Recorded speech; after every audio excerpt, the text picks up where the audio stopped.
喺感情嘅世界裏面，分手並非終點。我哋成日因為愛而迷失自己，將自己嘅需要寄託喺對方身上，甚至將對方視為生命中嘅救命稻草。然而，當一段關係中我哋過度依賴對方，呢個唔單止俾自己失去自我，亦都會俾對方感到疲憊。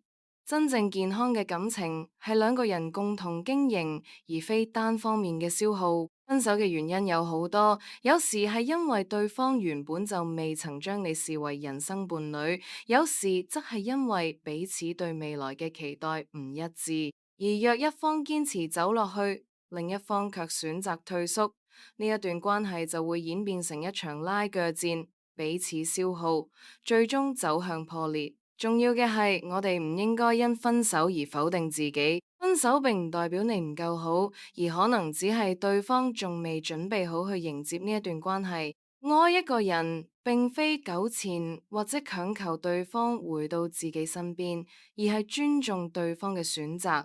真正嘅愛係心疼，係唔願意讓自己嘅痛苦建立喺對方之上。當我哋遇到唔重視自己嘅人，所有嘅妥協同迎合只會放大自己嘅卑微。事實上，